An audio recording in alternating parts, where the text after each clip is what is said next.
enfermedades como, o sea, angina, hipertensión arterial, infarto de miocardio, se me ha mencionado, está relacionado con la formación de una placa de ateroma, ¿no? Y esto va a destruir el vaso. También esto puede pasar también a nivel, cualquier vaso puede pasar, ¿no? Pero digamos ahí donde repercute en mortalidad es el corazón y también es a nivel cerebral, ¿no? Los vasos cerebrales también empiezan a tener placas de aterosclerosis y se empiezan a obstruir y a la larga, pues si se rompe, pues se forma un trombo y se tapa el vaso y se infarta el tejido, ¿no? Entonces, por eso es de que estos fármacos para tratar las hiperlipidemias está en este capítulo, ¿no? Uno podría manejarlo aparte como fármacos que actúan sobre el metabolismo de lípidos, pero por eso está, porque está relacionado con enfermedades cardiovasculares, ¿no? Así como está puesto en el orden en que está en este libro, ¿no? Entonces, yo sé que ustedes ya vieron en fisiopatología lo relacionado con este aspecto de los lípidos. ¿Alguien me quisiera dar un pequeño resumen de lo que sabe de las lipoproteínas? ¿Podría ponerle esta imagen para que le pueda servir y me pueda explicar qué es lo que han visto de esto? Puede ser el que sea.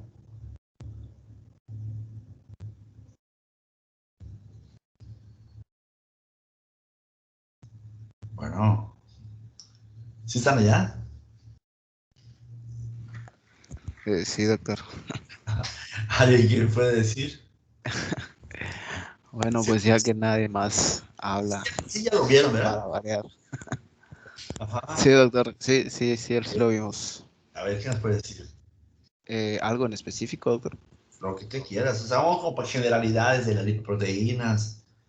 No, pues tenemos que, pues se van a absorber en el intestino, ¿no? Se van a formar los kilomicrones, unos van a pasar a la sangre, unos van a pasar a la linfa, los de cadena larga, se van a juntar con la apoproteína P48 y se van a transportar.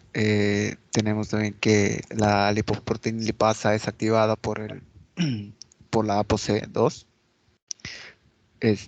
para internalizar los triglicéridos y todo, y se van a volver a esterificar dentro de los adipocitos. Lo demás va a ir nuevamente, los kilomicrones remanentes van hacia el hígado, ¿no? Y ahí se secretan otras lipoproteínas que también envían diversos, tanto colesterol como triglicéridos en las VLDL, o colesterol en las LDL hacia los tejidos. La HDL es el transporte reverso, ¿no? La que recoge ese colesterol en exceso y lo transporta al hígado. Otra vez, en fin.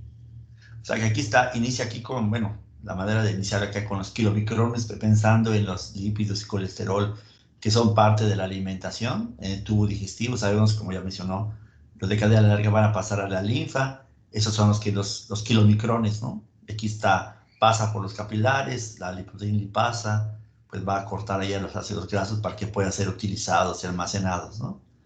Pero igual algunos kilómetros remanentes van a entrar aquí al hígado. Sabemos que el hígado es capaz de sintetizar el colesterol, por eso hablan del colesterol de la dieta, el que viene del tubo digestivo, o en el hígado va a sintetizar el colesterol, ¿no? Y ese colesterol es importante para los tejidos, ¿no? Y vimos que hay hormonas que vienen de colesterol, están acá los lípidos, que también son importantes como fuente de energía, pero para que puedan salir y viajar por el hígado, pues se va a formar primero en estas lipoproteínas llaman de muy baja densidad, pasa por los capilares, empieza a degradarse, empieza a formarse los de intensidad intermedia, ¿no? De intensidad intermedia, y luego los de la baja densidad, que también van a estar liberando ya a todos los tejidos, y parte de estos LDL son ya recuperados por el hígado. Entonces, tiene que haber receptores que reconozcan a estos LDL para que el hígado los utilice y luego vuelva a utilizar sus casos para volver a mandarlos, ¿no? Entonces, habla de la circulación de los lípidos de acá y estos HDL, el colesterol, hacen el viaje inverso, como mencionó, ¿no? Limpiar los tejidos de acá para que se pueda ir, ¿no? Entonces, ¿qué es lo que vamos a ver hoy, no? O sea, fármacos que van a estar relacionados con aumento de estas lipoproteínas, que van a utilizarse en pacientes que tienen aumento de esas lipoproteínas. ¿Vieron algunos grupos de patologías o de padecimientos que están acompañados de esto? Por ejemplo, Erika Vela, ¿te tenemos? Erika.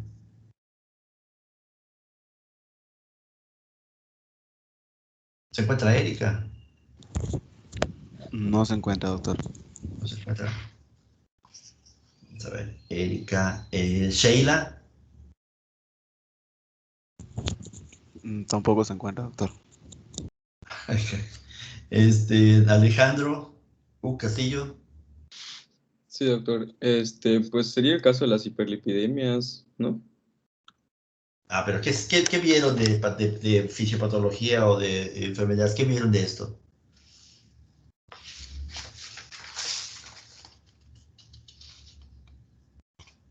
Sí, doctor. Pues según yo, no hemos visto como algo como súper relacionado con esto. O sea, sí se ha visto que, por ejemplo, los niveles de colesterol y LDL, pues tienen que ver con riesgo, posibilidad de desarrollar como placas ateromatosas en las arterias. Eso sí lo vimos, ¿no? Y Ajá. ya se ha comentado bastante. Pero como tal, hiperlipidemias y sus tipos no las hemos visto. Solamente vieron la formación de cómo participa eso en la formación de la placa. Exactamente, sí. Ok. Entonces, bueno, de los padecimientos que puede una persona tener por alteración de los lípidos, hay algunos que son de origen genético, ¿no? Por la hipercolesterolemia familiar, ¿no? Eso, por ejemplo, se acompaña niveles elevados de colesterol y como es genético, pues siempre hay antecedente de que hay un familiar con ese problema y por lo general tienen asociados a muertes tempranas, ¿no? O sea, gente que mantiene niveles elevados de colesterol y el papá se falleció a los 40 años, por ejemplo, ¿no? Y la persona joven que tiene niveles elevados, hace no mucho un cardiólogo joven, así, joven, digo, 30 y tantos años, maratonista, súper así, preocupado por mantener un buen ejercicio, buena dieta, pero aún así tenía niveles elevados porque no tiene problemas metabólicos para producir colesterol y se murió igual de un infarto, ¿no? Entonces, eso es que implica que, obviamente, dice, si hace ejercicio, tiene buen peso, ¿por qué tiene problemas de colesterol? Y eso me han dicho a las personas que están así con casi 0% de grasa corporal, así son así super fitness, pero si tienen un problema metabólico, aún así tienen colesterol elevado. Y la gente asocia colesterol elevado con comidas grasosas, pero se olvidan o no saben, ¿no? Que tienen esas dos fuentes. Todo nuestro cuerpo, todas las membranas tienen colesterol. Entonces, y si vamos a unas dietas con casi nada de grasa, pues ok, vamos a tener menos posibilidad de tener problemas si no tenemos un problema metabólico. Pero si tenemos un problema metabólico, nuestro cuerpo puede sintetizar colesterol y tener niveles elevados de colesterol, aunque tengas un buen peso corporal, ¿no? Entonces, hay ese grupo de padecimientos que tienen un problema genético. Otros que es un problema, llaman ambiental, o sea, no tienen problemas genéticos, pero su problema es la alimentación. O sea, te comen demasiada grasa y eso funciona el problema. Y peor aún es cuando tienes un problema genético y además comes mucho, ¿no? Entonces yo creo así, a grandes rasgos, podemos dividirlo así, ¿no? Gente que pues por cuestión de alimentación o la mezcla de algo genético, ¿no? O cuando tiene las dos cosas, ¿no? Y eso sería mucho más delicado. Por lo general, cuando la persona no lo sabe, pues tiene esos dos factores, pero les digo, cuando la gente ya sabe que tiene un problema genético, que tiene el antecedente, se cuida, pero además de cuidarse en cuanto a su alimentación, pues tiene que estar recibiendo medicamentos porque ya vimos que solo la alimentación pues no va a ser suficiente en esos pacientes que tienen problemas metabólicos, ¿no? Entonces, vamos a ver fármacos que van a poder actuar sobre estos fármacos, ¿no? Pues sobre estos lípidos. O sea, sabemos que los ácidos grasos requieren de sales biliares para que se reabsorban y puedan utilizarse. Entonces, una manera así sencilla, pensar así de cuanto mecanismo de acción, es un medicamento que evite la unión de los ácidos grasos con las sales biliares, ¿no? se fijo, yo me fijo, ya sales biliares, se fijaría, evita que actúe sobre la grasa, pues entonces ya no se absorbe la grasa, ¿sí? Es una manera de disminuirla, ¿no? Aquí, por ejemplo, si se sabe que el hígado tiene receptores para LDL, pues si se bloquean esos receptores de LDL, pues ya no son capturados. Y sabemos si el hígado está utilizando síntesis de colesterol a través de los ácidos grasos y el colesterol que tengan de los LDL, pues va a tener que estar buscando de otra fuente, sintetizando de otras vías para formar ácidos grasos, ¿no? Para formar otra vez los VLDL, porque tiene la función de sintetizar VLDL, ¿no? Y otra cosa es, por ejemplo, cuando vean pacientes que tienen problemas de lípidos, los dividen entre si es un problema de lípidos, están relacionados, ¿no? Pero un problema de lípidos en el sentido de que está elevado los triglicéridos o elevado el colesterol o tiene una alteración de las lipoproteínas, que sabemos que está relacionado con lo mismo, ¿no? O sea, si el paciente tiene muchos triglicéridos, puede ser muchos triglicéridos porque tiene muchos kilomicrones, eso sabemos que vienen de la dieta. Si la ApoB48 está formando parte de los kilomicrones que están, obviamente, que se formaron aquí en la digestión, pues quiere decir que es por mucha ingesta de ácidos grasos que viene de la alimentación, ¿no? Pero están utilizando como marcador de dónde provienen los triglicéridos, ¿no? Si es con B48, es que sí que viene de la dieta. Entonces, ahorita vamos a ver medicamentos. Si sabemos que aquí es colesterol y yo inhibo la síntesis de colesterol, entonces también pues voy a bajar los niveles de colesterol en sangre y eso va a ser una manera de poder actuar, ¿no? Entonces, para tener un ejemplo de los medicamentos que van a ser utilizados en esos casos, ¿no?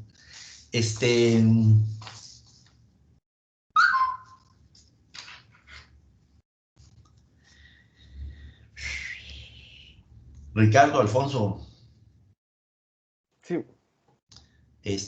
pues, ¿te sabes algún grupo de medicamentos que sean utilizados para este tipo de pacientes? De los que más me acuerdo son los inhibidores de la reductasa HMG. Ajá. Eso es como actúan, ¿qué sabes de ellos? Lo que entendí es que van a como a limitar la velocidad de síntesis de colesterol. Ajá. Eh,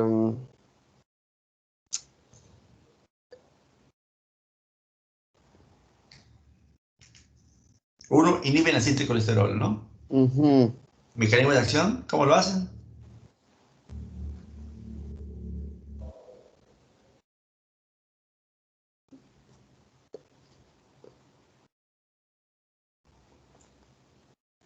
Dime un ejemplo de fármaco que sea inhibidor de la enzima.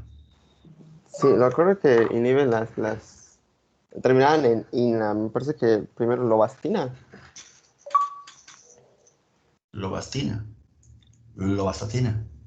Lovastatina, perdón. Recuerdo que terminaban en INA. Ajá. ¿Algún otro? La simvastatina, me parece. Sí, simvastatina, muy bien. ¿Te sabes un efecto adverso? Sí, recuerdo que creo que el más común es como que se elevan las enzimas hepáticas. Ajá, muy bien. Hay elevación de enzimas hepáticas. Ok. Y también podría haber deficiencia de vitamina D. Deficiencia de vitamina D.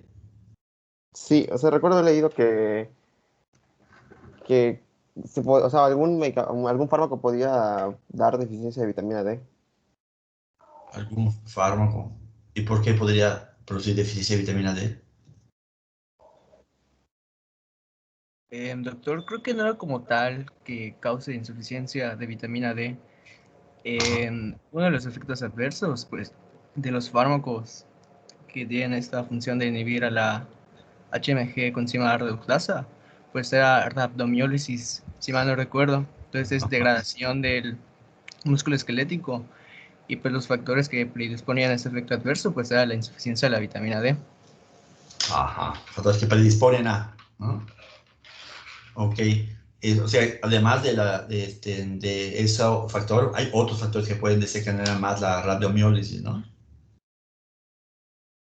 como efecto adverso de las estatinas. Entonces ya dijeron de elevación de enzimas hepáticas que puede llegar a dar daño hepático. Y si hay radiomiólisis, ¿qué enzima se eleva?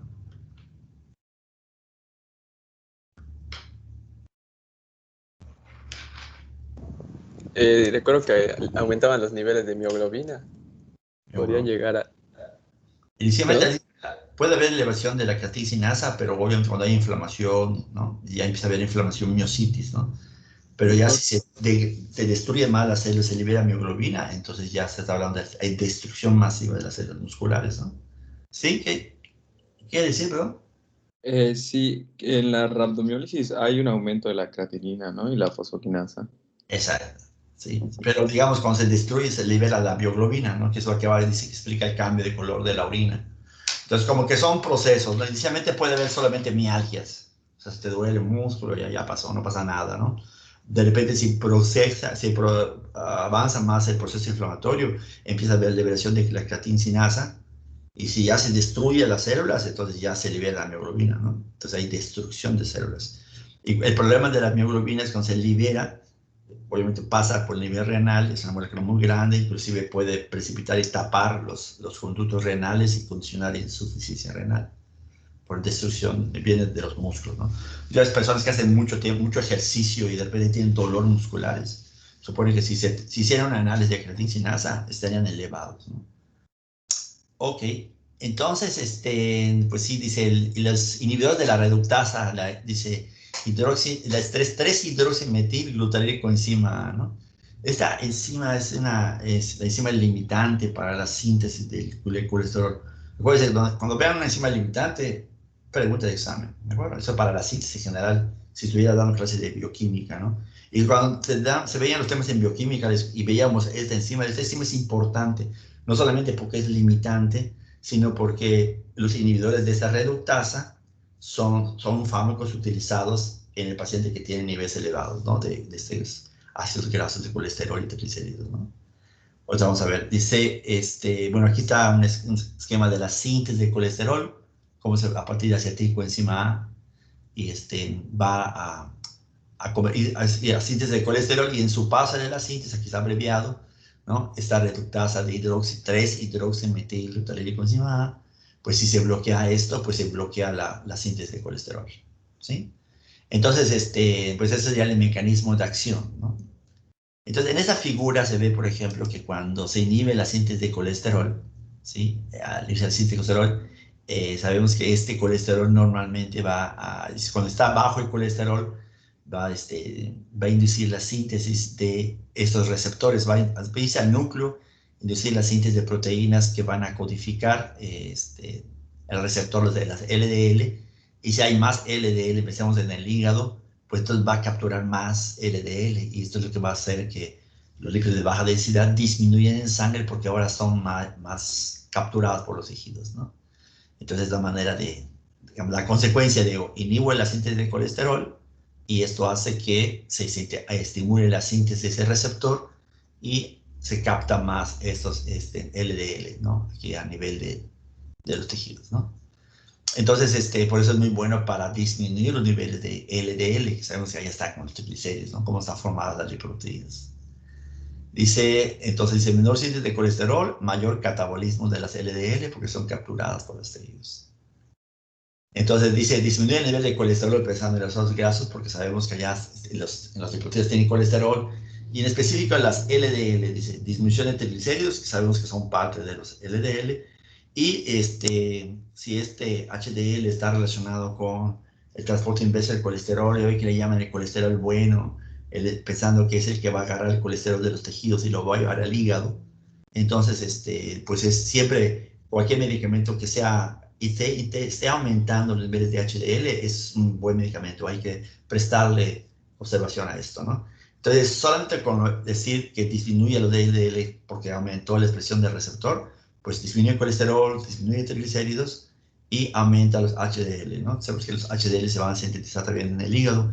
Y dice algunos pacientes, o sea, así como ven que la respuesta es muy variable en cuanto a qué porcentaje baja los LDL, pues se ven igual algunos pacientes va a aumentar los HDL, ¿no? Entonces, los usos terapéuticos de esas estatinas, dice, pues vas a hacer reducir el riesgo de eventos de enfermedad cardiovascular. O sea, que lo importante como indicación de darlo es para evitar el problema, ¿no? Obviamente, si están teniendo un paciente que le están regulando sus niveles, tiene, vamos, su control, es un paciente hipertenso, le piden pruebas de laboratorio para ver cómo está su función renal, le piden un perfil de lípidos para ver, tratar de calcular un índice de riesgo cardiovascular y ven que tiene niveles elevados de triglicéridos, los LDL están elevados, entonces obviamente parte del tratamiento, la terapéutica será, y lo más difícil será, una buena alimentación, aumento de la actividad física y el uso de medicamentos. Y la razón es precisamente para qué se da, para disminuir ese riesgo de enfermedad cardiovascular, ¿no?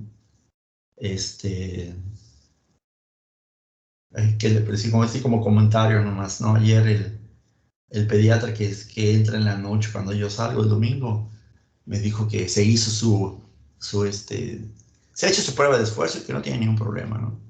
Pero dice, bueno, puede ser que no tengas todavía repercusión funcional, porque la prueba de esfuerzo es para ver una repercusión funcional, pero anatómicamente no sabes. Entonces, él trabaja en la clínica Mérida y se hizo su angiotac para pintar sus coronarias, y ya tiene alguna coronaria que tiene un 50% de reducción ¿no? del diámetro. Entonces, se le pone stent, no se le pone stent. Entonces, como está todavía bien, sin problemas, pues hay quien dice, no, pues no le pongas nada, vigílalo, ¿no? Pero ya tiene la placa, ¿no? Y eso con la edad, pues todos los que tenemos años de edad, pues ya tenemos ese riesgo de estar fumando la placa, ¿no? Entonces, por eso siempre va a ser importante a cualquier edad una buena alimentación y el ejercicio, y hacer ese chequeo de los niveles de colesterol, de triglicéridos, el perfil de lípidos para saber, ¿no? Que aunque estén llevando una buena alimentación, puedan tener niveles elevados, ¿no? Por el hecho de que se están tapando las arterias y tarde o temprano van a dar problemas, ¿no? Entonces, evitar riesgos cardiovasculares, obviamente yo diría primero pondría primero esto, ¿no? Reducir concentraciones de colesterol, porque eso sé que va a condicionar a las enfermedades cardiovasculares, ¿no? Bueno, pues esos serían los usos terapéuticos de esto. Muchas veces cuando no ha producido el evento cardiovascular se dice que es para uso primario, prevención primaria, pero una vez que ya tuvo el problema de la aterosclerosis en el cuadro de angina o el infarto y se empiezan a dar medicamentos, esas estatinas, pues ya es para como acción preventiva secundaria, porque ya tuvo un evento y se usa para darlo como de manera secundaria, dice. Sin embargo, los pacientes que son homocigotos, o sea, tienen los dos genes mutados, ¿no? Para hipercolesterolemia familiar, carecen de receptor LDL y por lo tanto se benefician mucho menos en el tratamiento de estos fármacos. Sí, porque vimos que era inhibir a la reductasa de deoximetilglutaricoenzima A, y que eso iba a producir la estimulación disminuir la síntesis de colesterol, la estimulación de la síntesis de los receptores. Pero estos pacientes tienen problemas en cuanto a los receptores, entonces no van a tener genes para codificar proteínas de los receptores. Entonces, por lo tanto, aquí el beneficio es bueno porque podría ser que aumente la síntesis de los HDL, ¿no? Porque algunos pacientes lo puedan tener, pero si no pueden formar LDL, pues no se va a ver el beneficio de estar inhibiendo el colesterol, porque esas células no van a producir receptor, porque es precisamente el problema que tiene el paciente, ¿no? Entonces, si no tiene LDL receptores, no tiene esos pacientes con hipercolesterolemia familiar, no tienen el receptor, pues, ¿se acuerdan en el circuito de que los LDL eran capturados por el hígado para volver a metabolizar? Pues no son capturados, entonces cada vez el hígado está formando VLDL, intermedias LDL, y cada vez más LDL, y por tanto más triglicéridos, y eso pues aumenta el riesgo de que eso se depositen en los tejidos, porque en algún lugar tiene que depositarse, y eso va a hacer que daña a las células, ¿no? Por eso el exceso es el problema. Hay características farmacocinéticas de las estatinas, ¿no? Entonces, dice, la mayoría de las estatinas se van a dar en su forma activa, o sea, ya sin necesidad de metabolizarse. Y la lovastatina y la simvastatina, pues eso tiene que convertirse a su forma activa, ¿no? Absorción variable, vean, de 30 a 85, estamos hablando como un grupo de estatinas, ¿no? Todas estas son metabolizadas para la P450, a excepción de la pravastatina. Entonces, esto es importante por el hecho de que, como la mayoría de los medicamentos son metabolizados por el hígado, pues esos que son metabolizados y tienen riesgo, ya vimos parte de las reacciones adversas de daño hepático, daño en músculo, pues si está tomando otros medicamentos, pues podría ser que se potencien estos. En el caso de que se inhiba, ¿no? puedan producir mayor daño, ¿no? Excretado en la bilis, ¿no? De ahí a las heces, pero también a nivel urinario, ¿no? Y ya lo habían dicho los daños, efectos adversos como insuficiencia hepática. Dice, inicialmente solamente elevación de las enzimas hepáticas, ¿no? La TGO, TGP, quiere decir que se empieza a dañar las células hepáticas y se empiezan a liberar enzimas que normalmente están dentro de los hepatocitos. Y ese daño y esa destrucción de los hepatocitos hace que se libere esa enzima y funcionan como marcadores de daño hepático. Además de esas enzimas, ¿qué otro estudio nos indicaría daño hepático? Además de las enzimas transaminasas. ¿Alguien sabe?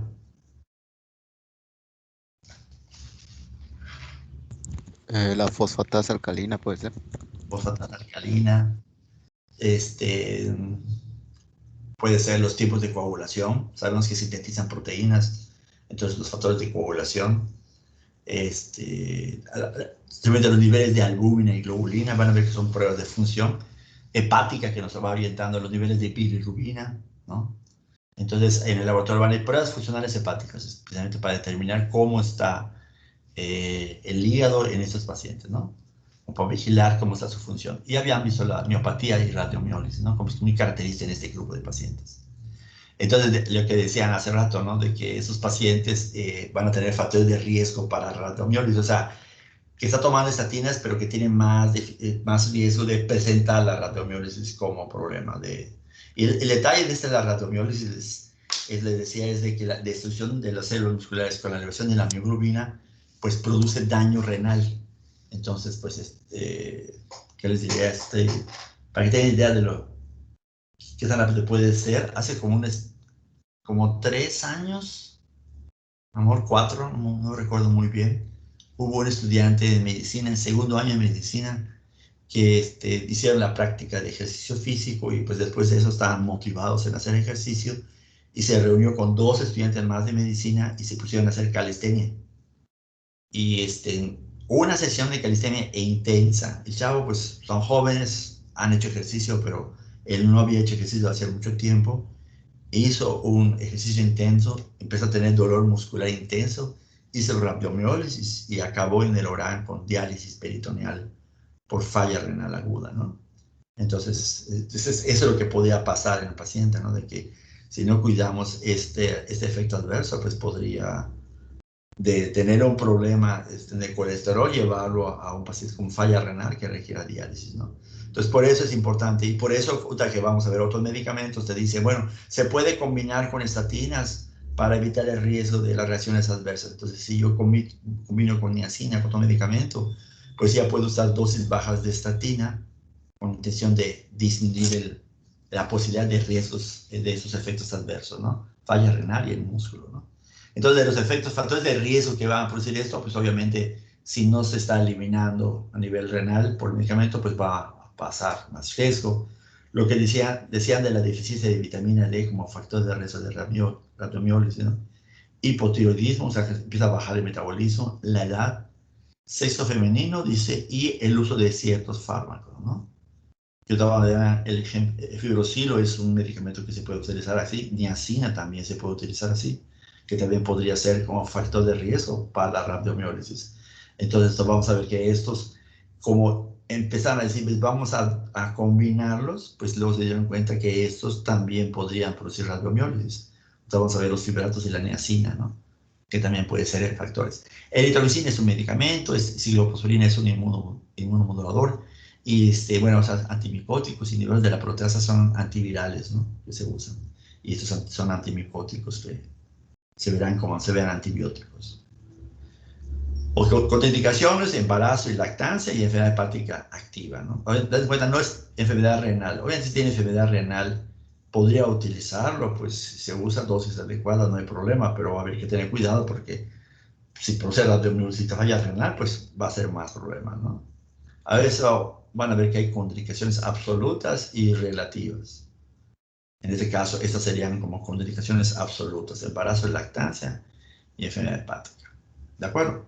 Entonces, son varios, también mecanismos diferentes: estatinas, inhibidores de reductasa, la mayoría son inactivos, ¿no? Simvastatina y lovastatina son profármacos, metabolizados todas por los citocromo P450, eliminados en la bilis, una vez que se metabolizan en el hígado, en la bilis o en la orina.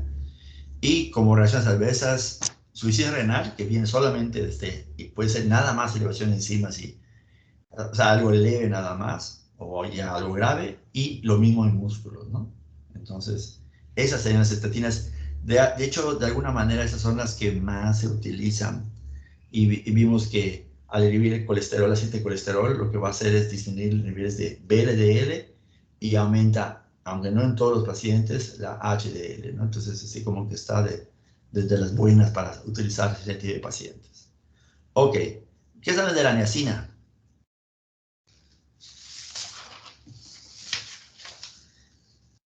A ver, Ethan, René. Tenemos a Ethan. Sí, estoy acá. A ver, Ethan, ¿qué sabes de la niacina?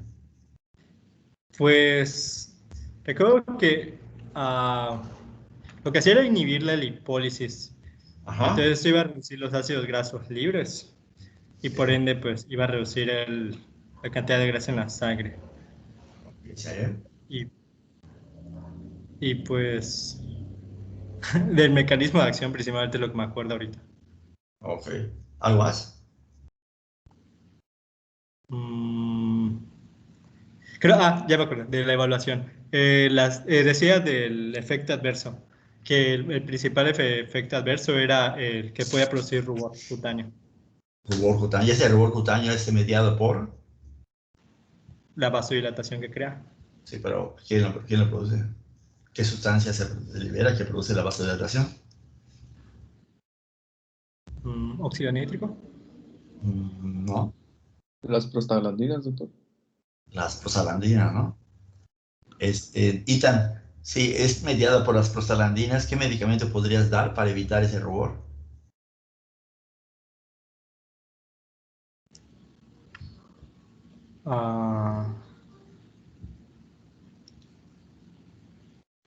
Un inhibidor de síntesis de prostaglandina, ¿no? Aspirina. Sí. ¿Conoces algún inhibidor de las síntesis de prostaglandinas? La aspirina. La aspirina podría ser, ¿no? Aspirina, o sea, todo lo que son los AINES que no hemos visto, pero bueno, se ha mencionado, ¿no? La aspirina es un inhibidor de síntesis de prostaglandinas al inhibir a la ciclooxigenasa, ¿no? Ok, está bien, dice niacina, ácido nicotínico y la vitamina B3. Vean, reduce LDL en un 10 al 20%, o sea, no es tan bueno, ¿verdad? Como las niacinas, pero bueno, reduce LDL, pero digamos, característico o punto bueno de la niacina, dice la gente, más efectivo para aumentar HDL.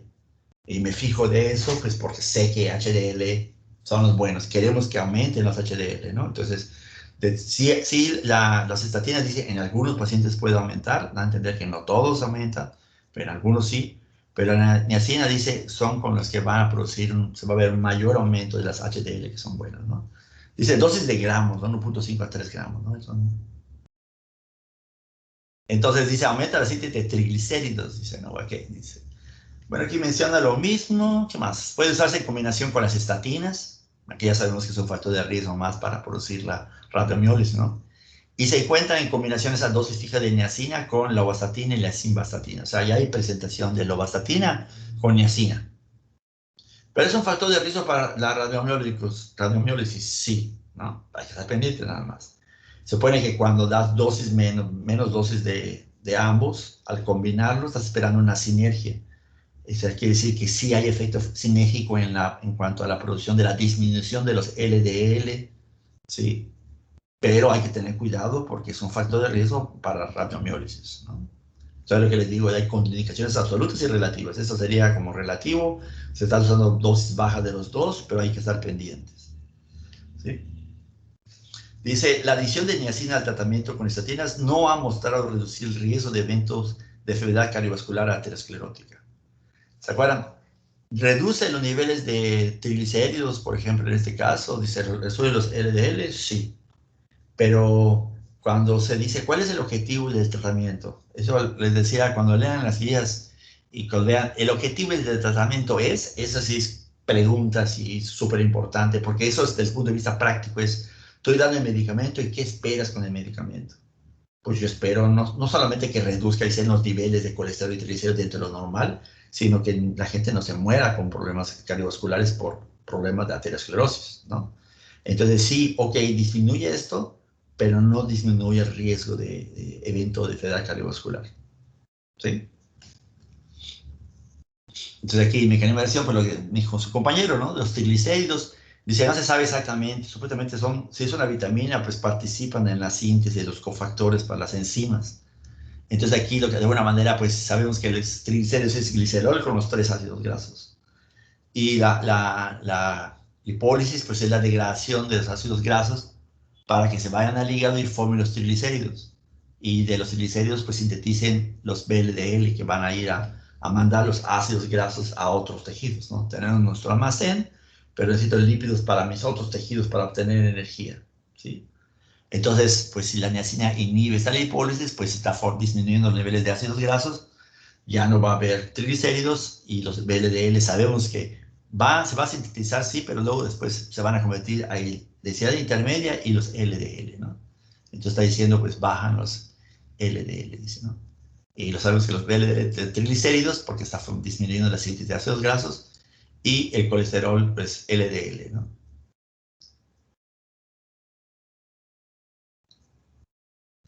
Y dice, pues, uso terapéutico, se decía, hiperlipidemias familiares, estaban hablando de un fondo genético, o hipercolesterolemia graves. Puede ser mixtas o puede ser por aumento de la ingesta, ¿no? Hay hipercolesterolemia familiar, ¿no? Entonces ya es como algo parte de algo genético. Entonces, farmacocinética dice, se da por vía oral, y aquí dice cómo se convierte esa vitamina, ¿no? A la nicotinamida. Adenina dinucleótido, pues son con factores de enzimas, y pues la unión de esta niacina pues va a inhibir lipólisis, ¿no?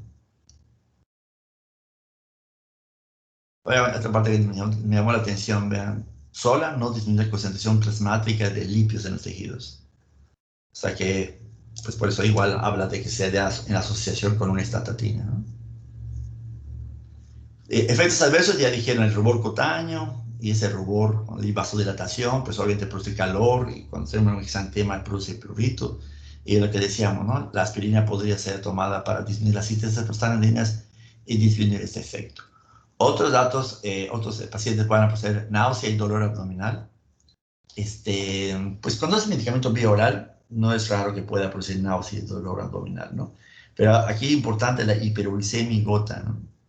Aumentan los niveles de ácido úrico en los pacientes y obviamente puede estar un cuadro de gota.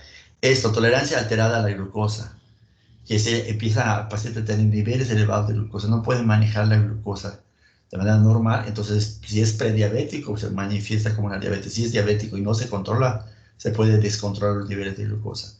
Hepatotoxicidad de alguna manera, pues también como las niacinas que pueden dar daño hepático, pues estas también pueden producir daño hepático, ¿sí?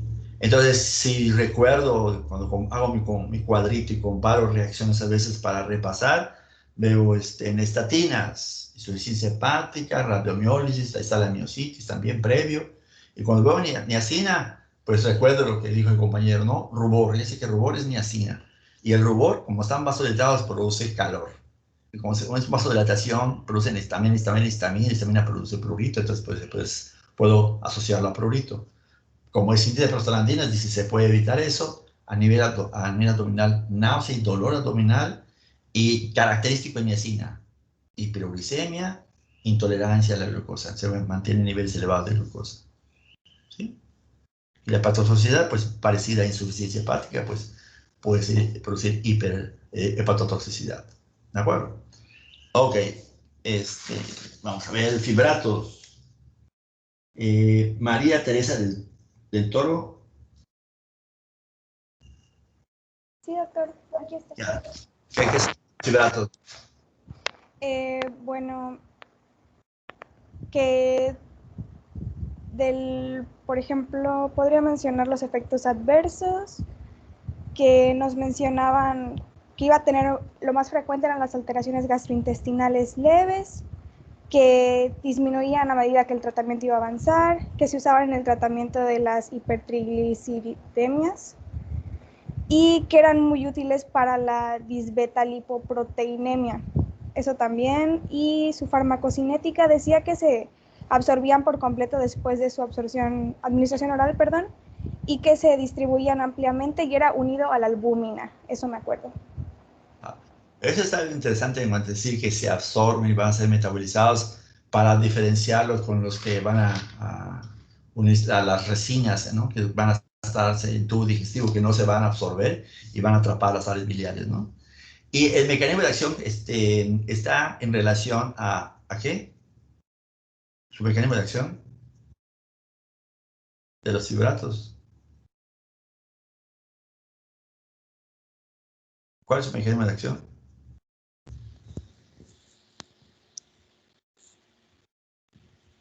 ¿Sí? Tenía que ver con los receptores, ¿no? ¿O de qué? Con los receptores. ¿Con qué receptores?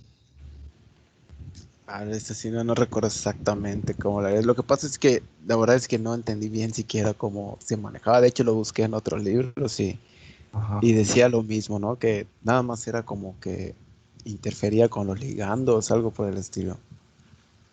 Interfiere con los ligandos de un receptor. ¿Sí? ¿Quién quiere hablar? ¿Sí?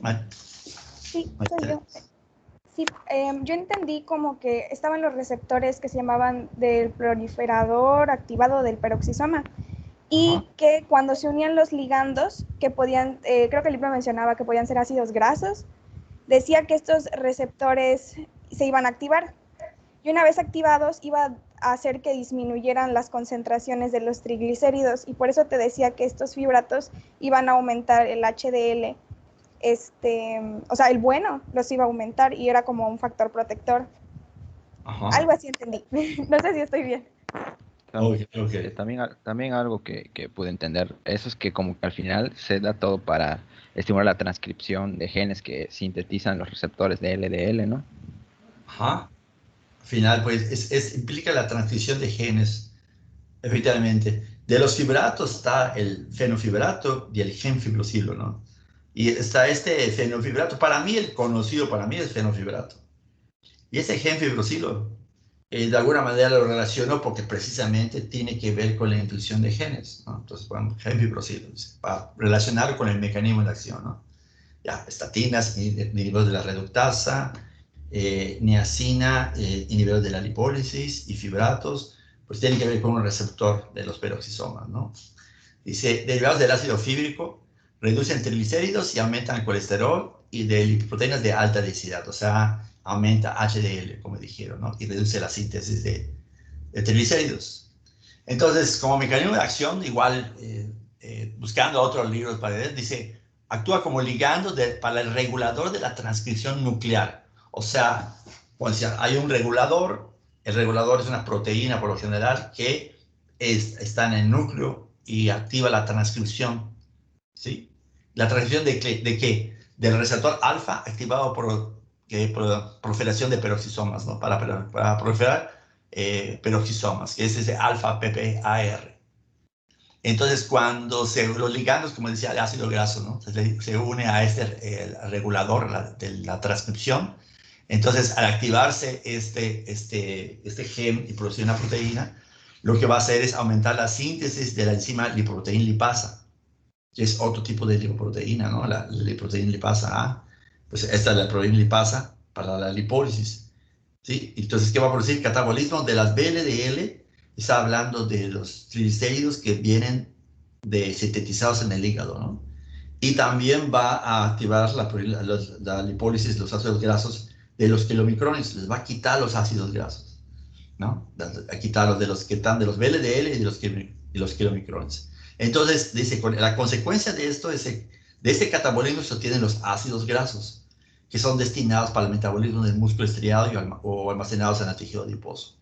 Entonces, de alguna manera es, al activar este gen, que va a modificar a una proteína que va a aumentar la enzima de la lipoproteína lipasa, lo que va a hacer es quitar los ácidos grasos de las VLDL y los kilomicrones para su síntesis. ¿Perdón? ¿Alguien hablar? Ok.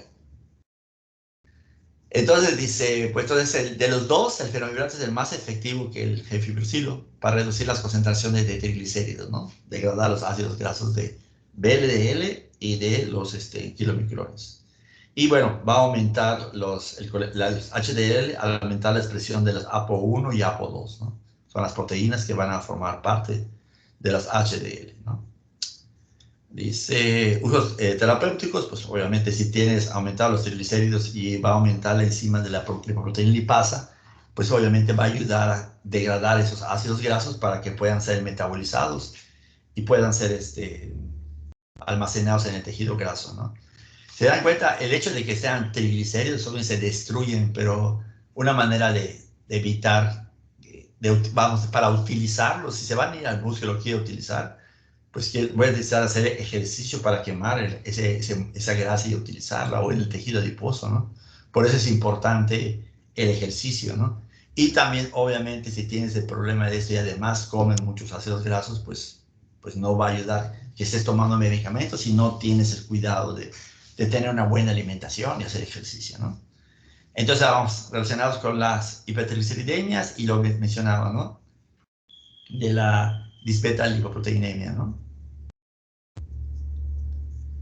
Como farmacocinética, dice, se absorbe por completo, lo que había mencionado su compañera, ¿no? Se distribuye ampliamente, o sea, se tiene que llegar hasta la transcripción del núcleo, del regulador de la transcripción. Obviamente tiene que tener una buena distribución, tiene que absorberse y llegar a esas células, ¿no?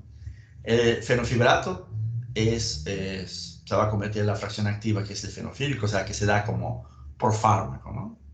¿Se acuerdan de las simvastatinas y lobastatinas que también son con profármacos? Pues aquí de estos dos, el fenofibrato sería el profármaco, ¿no? Ambos fármacos pasan por biotransformación extensa. Si tienen una buena distribución, pueden ser metabolizados de forma extensa y se van a excretar en la orina como conjugados como ácido glucurónico, ¿no? Obviamente son metabolizados en el hígado y se van a eliminar a nivel renal. Los efectos adversos más frecuentes son gastrointestinales leves. Aquí empezamos a ver efectos gastrointestinales. Producían náusea y vómito las estatinas, también habían esos efectos gastrointestinales por las estatinas, ¿no? Pero estas son las más frecuentes. Dice, conforme se va tomando, como que se va generando cierta tolerancia y puede disminuir la frecuencia de alteraciones, dice, ¿no? Debido a que estos fármacos aumentan la excreción de colesterol biliar, existe la predisposición a formar cálculos biliares, ¿sí? Entonces, obviamente, si está degradando ácidos grasos, glicerol, y eso sintetiza ácidos grasos para que se pueda sintetizar, empiezan a formar, ¿se acuerdan del colesterol? Que se va a ir degradando también. Es el precursor de las sales biliares, ¿no? Entonces hay un exceso de sales biliares y por lo tanto mayor riesgo de formar cálculos biliares. Creo que hasta ahorita de todas estas, cuando hablé de hiperuricemia estaba asociado a estatinas, ¿no? Rhabdomiólisis está asociado a estatinas y niacina. Y ahorita que estoy hablando de los fibratos, pues aparece cálculos biliares, ¿no? Que es una reacción adversa que como que es característica de esto, ¿no? Miositis, igual que las otras dos anteriores, ¿no? Miositis, pues inflamación. ¿Se acuerdan? Niacina, fibratos eran factores de riesgo para mayor, ¿cómo se llama? Destrucción de hueso. Destrucción de músculo, perdón. Se fue la palabra. ¿Cuál? Rhabdomiólisis. Rhabdomiólisis, eso. Son factores de riesgo para la rhabdomiólisis, ¿no? Y bueno, decía que se elimina por vía renal, pues hay que tener cuidado con daño renal, ¿no? Entonces, igual daño renal y daño hepático, igual va a ser un problema en estos dos medicamentos. Ahí está la rhabdomiólisis. Entonces ya, son los tres están relacionados con eso. O sea, como que si bien, como que las estatinas están, como que se piensa más en estatinas con cuando de rhabdomiólisis, porque digamos que son como que las más utilizadas, las estatinas. Pero ya vimos, niacina, fibratos, igual están relacionados con esto, ¿no? Hasta ahorita queda solamente hiperuricemia y gota para estatinas como algo característico de ellas, ¿no? El uso del gemfibrosilo contraindicado en simvastatina, habla de características muy específicas, ¿no? El uso del gemfibrosilo en cualquier estatina debe evitarse, ¿no? O sea, pues, si bien se puede usar el biofibrato, pues no usarlo porque tiene más riesgo de producir radiomiólisis, ¿no? Y esto es importante, bueno, ambos fibratos pueden aumentar los efectos de la warfarina. ¿Por qué es importante hablar de warfarina con los fibratos? Porque está hablando de personas, está hablando de que es un paciente que tiene una enfermedad cardiovascular, tuvo un infarto, tuvo una angina, tiene niveles elevados de ácidos grasos, pero de triglicéridos, y bueno, voy a usar medicamentos, pienso como un medicamento que debo utilizar, algo para disminuir los niveles de lipoproteínas. Y el fenofibrato, pues es una opción que se puede utilizar en esos pacientes. Ahora, ¿por qué es importante relacionarlo con warfarina? La warfarina es un anticoagulante.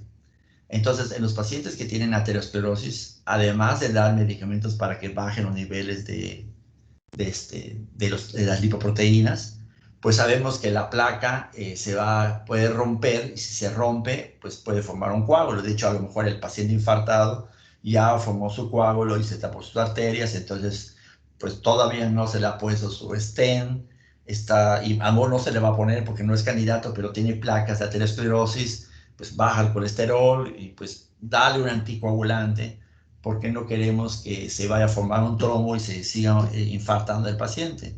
Entonces, darle algo para evitar que se coagule tan fácilmente la sangre, ¿sí? Entonces, por eso es importante este efecto adverso cuando dice ambos fibratos pueden aumentar los efectos de la warfarina, que es un anticoagulante. Y si es una anticoagulante y aumentamos el efecto del anticoagulante, pues yo cuando doy anticoagulante no quiero que se formen fácilmente trombos que vayan a tapar un vaso. Pero uno de los efectos adversos del anticoagulante es producir hemorragias. Entonces, si yo le estoy dando el fibrato y le doy un anticoagulante, pues dice, abusados, ¿no? Porque quieres disminuir las lipoproteínas, quieres dar una inhibidor de regresión plaquetaria o un anticoagulante para que la sangre esté fluida y no esté formando trombos, ¿sí? Está bien, pero ten cuidado porque como los fibratos aumentan los efectos de la warfarina, puede haber sangrados. Y pues, ¿y qué voy a esperar? ¿Cómo voy a saber si está el paciente con problemas de esto, no? Pues mide los tipos de coagulación, como está el TP y el TPT, y el INR es un factor estandarizado de la coagulación para comparar el valor que tienes en el laboratorio con otros valores ya establecidos y vigilar la coagulación, ¿sí? Entonces, aquí por eso dice, por tanto, el INR debe vigilarse con mayor frecuencia cuando se inicia un fibrato. O sea, vigilar que no se prolongue el INR, que a prolongarse el INR significaría, piensen ustedes, como prolongación de tiempos de coagulación, y si están muy prolongados, pues existe el riesgo de sangrado. Se van a prolongar un poquito porque están usando anticoagulantes, pero no tanto. Hay un valor que tienen que vigilar que no rebase ese valor, ¿sí? Entonces, cuando se habla de fármacos, se habla de interacción de fármacos, ¿no? Pues a veces pues se mencionan todos que ya se saben que pueden interactuar, pero de warfarina anticoagulante en un paciente que estamos viendo manejar sus lipoproteínas porque pensamos que tiene una aterosclerosis, esa relación es muy importante, ¿de acuerdo? O sea, fijarnos de esta relación, y cuando veamos el siguiente tema lo van a entender más fácilmente, ¿no? Porque ahorita fijarse es un dato muy importante. Usar con disfunción hepática o renal grave, ¿no? O enfermedad persistente de la vesícula biliar o cirrosis biliar. Ok, secuestradores del ácido biliar. Alguien que me diga. Vamos a ver. Alan Jesús. Alan. ¿Te encuentras, Alan? Sí, doctor, pues como su nombre lo indicaba, pues son secuestradores de las sales biliares. Por ejemplo, las sales biliares normalmente, tras ser segregadas en el intestino delgado, pues se tienen que reabsorber. Entonces, esos medicamentos van a evitar esa reabsorción para que posteriormente pues se puedan excretar junto con las heces. Ok. Pues es para reducir el colesterol y las lipoproteínas de baja densidad. Ok. Entonces, dice, como ya mencionó, tiene efectos significativos para reducir las LDL, dice, aunque dice, los beneficios son menores que los observados con estatinas. O sea, acuérdense, LDL, las estatinas eran como que dijimos, aumentan, disminuyen LDL y en algunos aumenta el HDL, ¿no?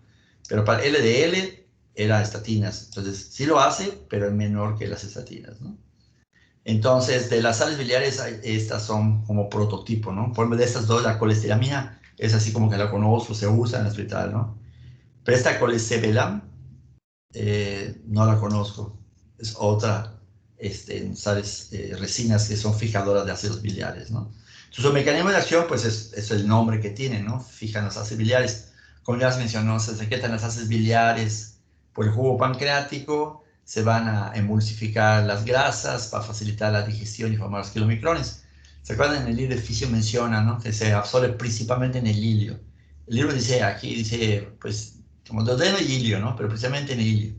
Cuando hay resección del hilio, se quita el sitio principal de la reabsorción de las sales biliares y las sales biliares se pierden, ¿no?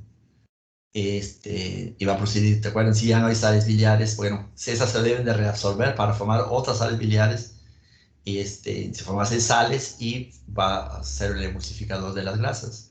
Pero si no se reabsorbe, pues los niveles de sales biliares disminuyen y ya no se va a absorber la grasa y produce esteatorrea, ¿sí? Tal vez por qué les digo esto, ¿no? Entonces, bueno, se fijan ácidos y sales biliares.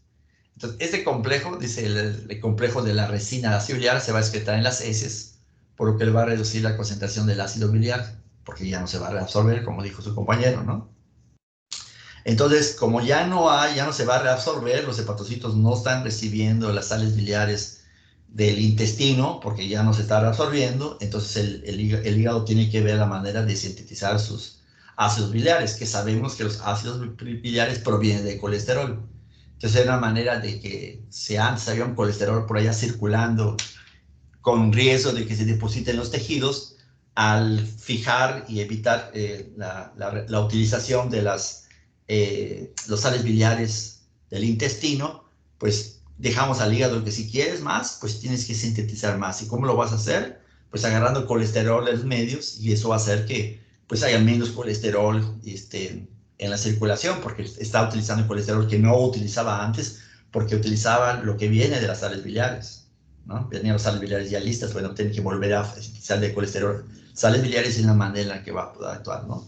En consecuencia, las concentraciones intracelulares de colesterol disminuyen, porque se ha disminuido la síntesis, lo que activa una mayor captación hepática de las partículas que contienen LDL. Sé que el hígado, ¿no?, va a sintetizar, va a tener receptores para LDL, pues entonces lo va a sintetizar más, y es bueno porque ya va a haber menos LDL disponible para fijarse y mandar lípidos a los tejidos, ¿no? Eso va a condicionar la disminución de los LDL, dice. Nota, dice, pues, la mayor captación de esta medida está mediada por la regulación ascendente de los receptores. ¿Qué otro medicamento producía aumento de los receptores LDL? De los que ya vimos. Las estatinas. Las estatinas, ¿no? Decíamos, cuando inhibe la síntesis de colesterol, pues igual el hígado tenía que agarrar más, expresar más receptor para poder producirlo. En este caso, pues el hígado es el que no tiene colesterol y entonces expresa más para capturar más LDL, y de esa manera pues ayuda, ¿no? Colesteramina y colestebelam. Entonces, bueno, dice útiles en combinación con la dieta o niacina, ¿no? Para tratar hiperlipidemias de tipo 2 y tipo 3. Estamos más relacionados con, con la terapéutica, ¿no? Usos terapéuticos. Ahí se lo pongo nada más. Vean, esta es la manera en la que ellos dicen en el hospital, para aliviar el prurito causado por la acumulación de sales biliares, de colesteramina, ¿no? Cuando hay pacientes que tienen daño hepático, insuficiencia hepática, están ictéricos, tienen así prurito por la insuficiencia hepática, le dan colesteramina, ¿no? Entonces, de alguna manera, pues igual ayuda a que los sales biliares, a capturar las sales biliares, ¿no? Ok, dice, como son secuestradores de ácidos biliares, cuando lo ingerimos, pues obviamente son insolubles al agua, ¿no? Pensamos que les gusta estar con tejidos de lípidos, pues son insolubles, pesos moleculares grandes. y sabemos que es insoluble en el agua, ¿no? Sí, liposoluble, pero es de peso molecular y se fija a las sales biliares. Entonces, una vez que se fija a las sales biliares, pues ya no se puede absorber. Y si su función es precisamente evitar la reabsorción de las sales biliares, pues me conviene que no se reabsorba, ¿no? O sea, no se absorba, perdón. Se quede en la luz intestinal, dice. En la luz intestinal sabemos que el metabolismo de primer paso es por metabolismo hepático e intestinal. Bueno, pues aunque se queda en el intestino, dice, no se metaboliza, y en lugar de ello se van a excretar en forma por completo en las heces. Entonces, esta farmacocinética de la colesteramina, pues está más fácil que todas las demás, ¿no? Para recordarlas está más fácil, ¿no? O de las estatinas, absorben bien por vía oral, metabolizadas por el citocromo P450, eliminadas por el hígado y el riñón, por ejemplo. Pero pienso, cuando hablaban del fenofibrato, el fenofibrato sí se absorbe muy bien y es metabolizado en forma importante. Tiene que llegar a las células. Colesteramina, que solamente va a fijarse a las sales biliares y a los ácidos y sales biliares, pues ok, peso molecular grande, es liposoluble, no se metaboliza, no se absorbe. ¿Sí? Y obviamente si no se absorbe, ¿cómo se elimina? Por las heces. Efectos más frecuentes gastrointestinales, dice estreñimiento. Y a mí me llama la atención eso de estreñimiento. Yo dije, estará bien, dije, no, la verdad, porque como que me chocaba en mi mente el estreñimiento, porque lo asocio pensando en qué pasa cuando hacían la resección del ilion, no hay sales biliares, y si no hay sales biliares, no se absorben las grasas y el paciente tiene esteatorrea. Tiene diarrea con esteatorrea. No sé si porque le quitaron la intestina igual, ya además es diarrea. Pero en estos pacientes, dice que tienen las resinas, se fijan a las resinas. Produce estreñimiento. Entonces, así como que dije, bueno, estreñimiento, y sí, produce estreñimiento, náuseas y flatulencia. El colesterelam, dice, tiene menos efectos secundarios gastrointestinales que otros secuestradores, ¿no? Entonces, bueno, pues a favor de colesterelam, menos efectos secundarios, pero gastrointestinales, colesteramina, estreñimiento, náusea y flatulencia. Cuidado con el estreñimiento, van a ver otros. Puede afectar la absorción de las vitaminas liposolubles. Obviamente, no sabemos que cuando hablamos de las liposolubles A, D, E, K, pues requieren igual la protección de sales biliares, se van a absorber más. Si ya no hay las enzimas, pues va a afectar la absorción de las vitaminas liposolubles, ¿no? Interfiere con la absorción de otros, muchos fármacos, como digoxina, insuficiencia cardíaca, ¿se acuerdan? Fibrilación auricular, digoxina. Entonces se va a unir a la digoxina y va a evitar que se absorba. O sea, warfarina, importante por el hecho de, les decía, es un anticoagulante, estoy dando anticoagulante, es vía oral, le doy colesteramina y pues no voy a ver efecto anticoagulante, el paciente va a seguir teniendo problemas de formación de coágulos si los doy juntos, ¿no? Porque interfiere con la absorción.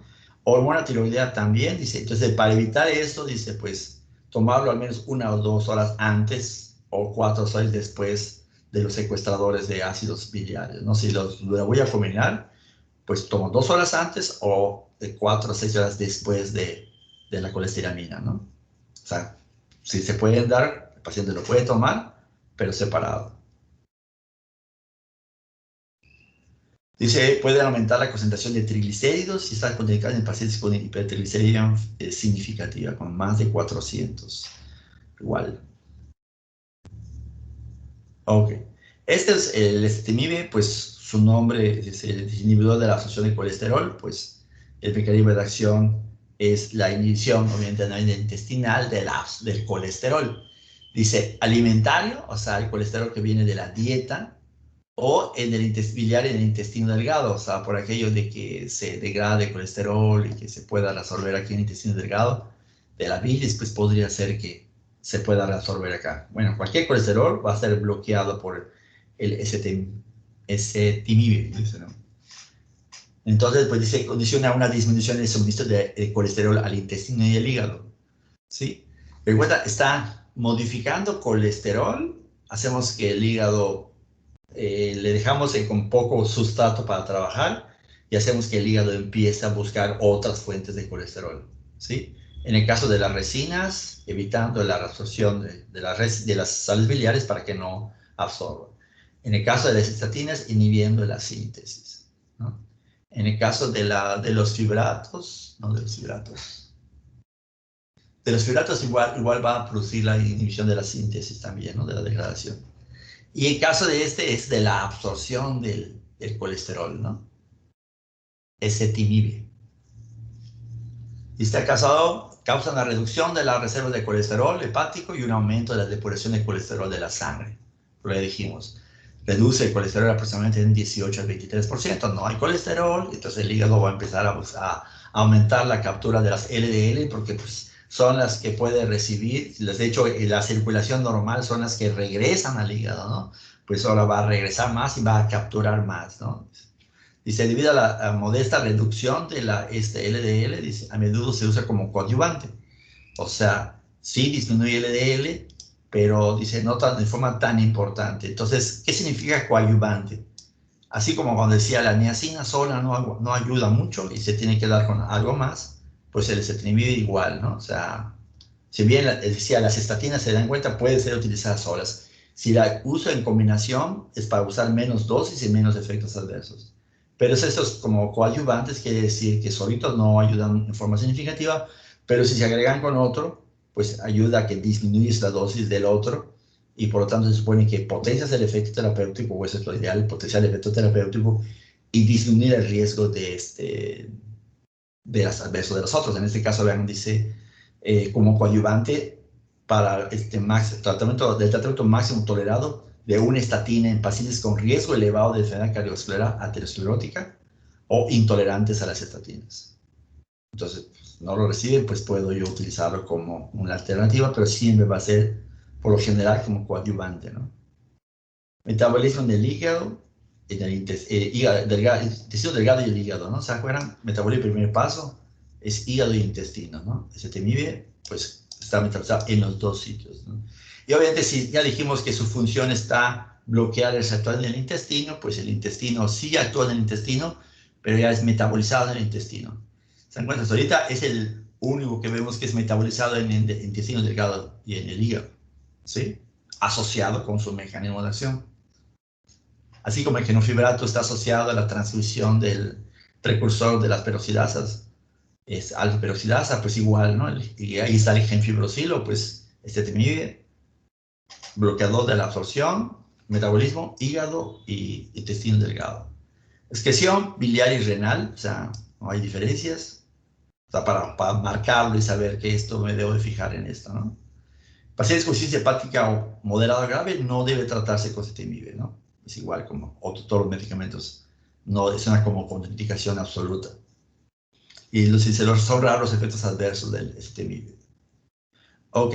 ¿Y del omega 3? ¿Qué leyeron del omega 3? ¿Qué saben de los omega 3? A ver, Dara, Jacqueline.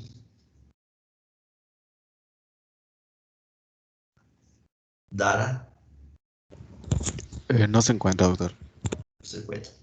A ver, voy a pasar lista. Mari Carmen. Julián Moisés. Presente, doctor. María Isabel.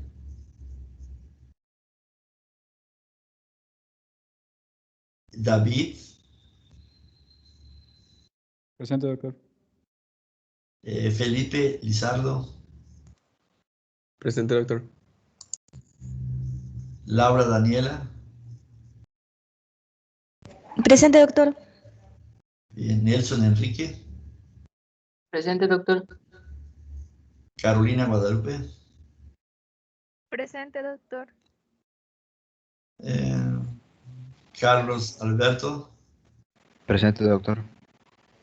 Carlos. Ingrid Fabiola. Doctor, Ingrid me comentó que se iba a comunicar con usted porque le extrajeron sus muelas del juicio. Ah, ok.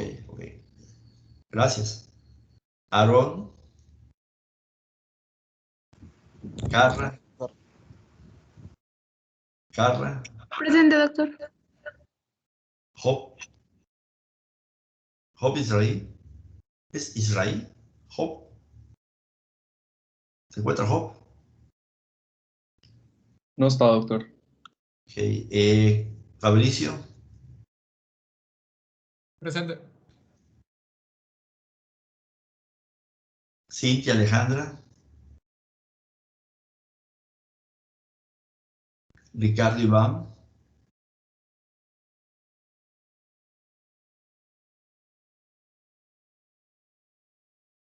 Pero es Cintia, eres Cintia. Dice esta de Cintia que sí está en la clase, pero creo que el micrófono no Es de la lo foto. puede hacer. Ya, gracias. Sí, yo que Cintia.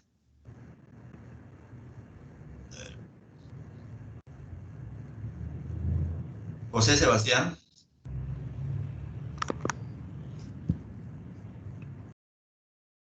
José no está. Andrés Felipe.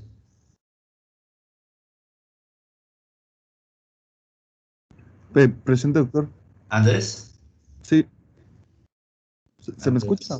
Lo escribí de todos modos, por si no se escuchaba. Ah, es el mismo. Ok, está bien. A ver. Doctor, perdón, soy Alejandro. Sebastián me había comentado que tenía problemas con su internet. Ajá. Ok. Doctor, creo que me saltó. ¿Cómo te llamas? María Teresa del Toro. Ah, no, es que ya sabía que estabas. Es que te pregunté hace rato y me contestaste. Okay. Gracias, doctor. Ok, entonces, Carolina Guadalupe. Carolina. Sí. Omega 3, ¿qué sabes de omega 3? Pues Ácidos grasos. son ácidos grasos esenciales que se utilizan para reducir los triglicéridos. Entre ellos están el ácido eicosapentaenoico y el docosahexaenoico, algo así. Ajá. Y se encuentran principalmente en atún, salmón. Y pues su mecanismo de acción era inhibir la síntesis de VLDL y triglicéridos en el hígado. Ese mecanismo de acción pues produce eso, ¿no? Pero dicen que así, tal cual como lo hace, pues como que no hay algo muy, ¿no? Ahora al poner disminuye esto, no es precisamente un mecanismo de acción. Entonces, este libro menciona mecanismo de acción y acciones, ¿no? Nosotros en la otra forma decíamos, el mecanismo de acción, una acción es una cosa y el efecto es otra, ¿no? El efecto lo podemos ver, ¿sí? Igual recuerdo que decía lo que habían como ligeros, o sea, incrementaba poco el LDL y las HDL. Ajá. Sí, pero como que no son así como mecanismos de acción como tal, ¿no? Sino más así como que son como efectos, ¿sabes? Pues yo puedo medir los niveles de LDL, ¿no?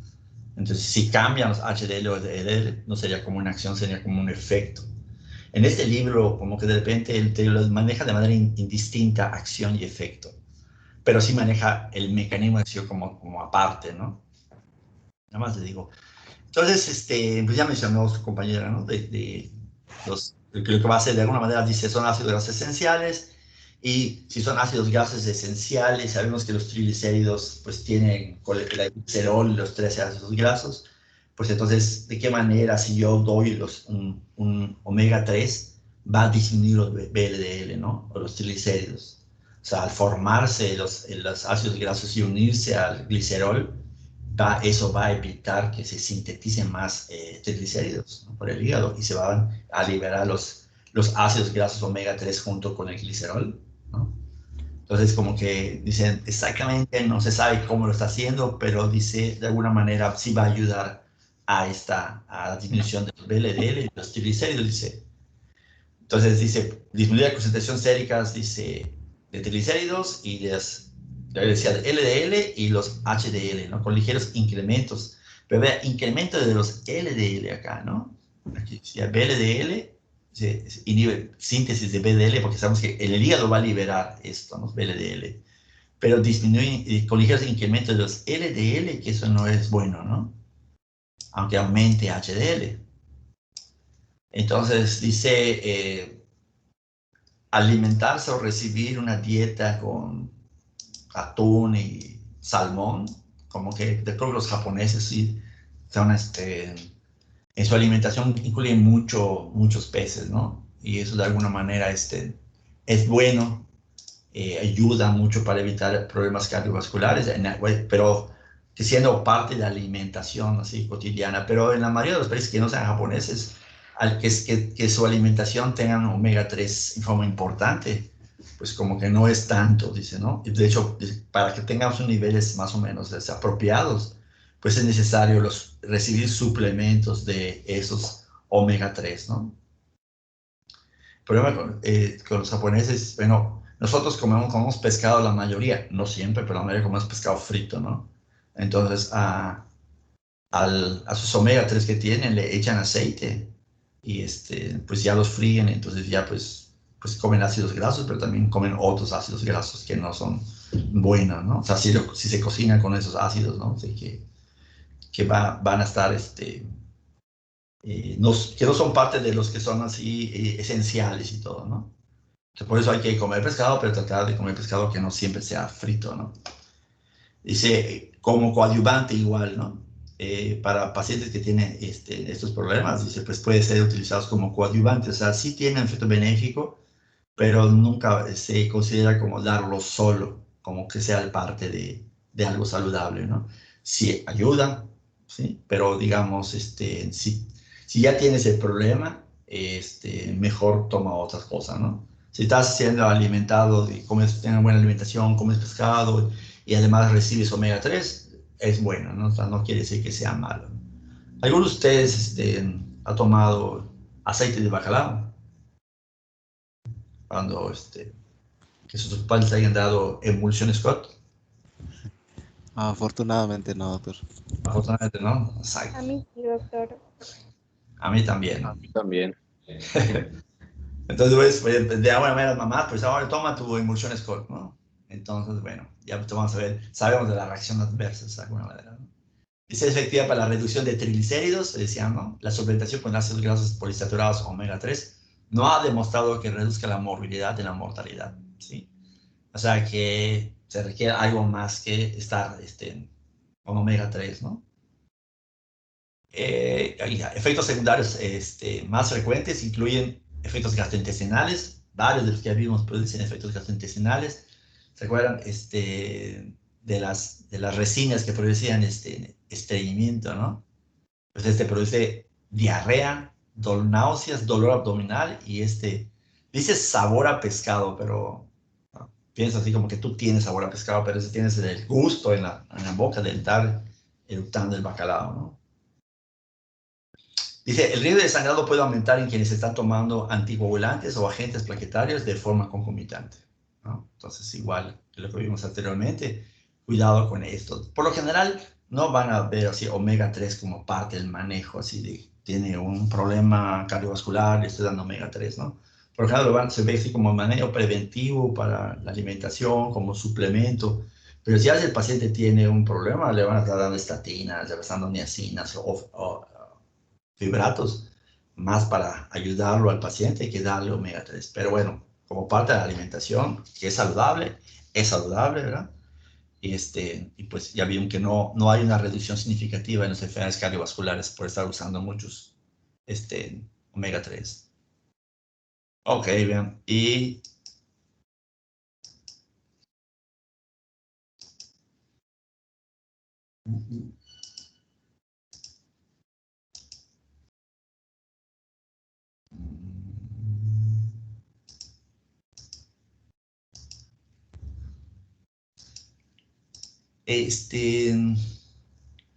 una pregunta, el hecho que sean, obviamente, ¿cómo se puede decir? Que no sean tan participativos todos, ¿no? O sea, no estoy hablando de todos. No quiere decir que no estén estudiando, ¿verdad? Sí están estudiando. Sí, doctor. Sí, ¿verdad? Bueno, porque puede ser que estén estudiando y sepan y dicen, "Ay, ya lo sé, ¿para qué lo digo?", ¿no? Pero bueno, lo digo porque hago estos cuadritos igual, no sé si les está sirviendo, si ya lo leyeron o no, pero yo digo, si bien me ayuda a estudiar, pues no es lo mismo que una semana antes me quiera leer 30 cuadros de estos y aprendérmelos en un día, ¿no? Entonces, por eso es muy importante que se mantengan estudiando todos los días, ¿no? bueno, ahí se los voy a mandar después para que lo vayan viendo, ¿no? Para analizar todo esto. Bueno, cuando la manera de dar clases, ¿cómo decir? Pues esta manera así virtual, pues no hay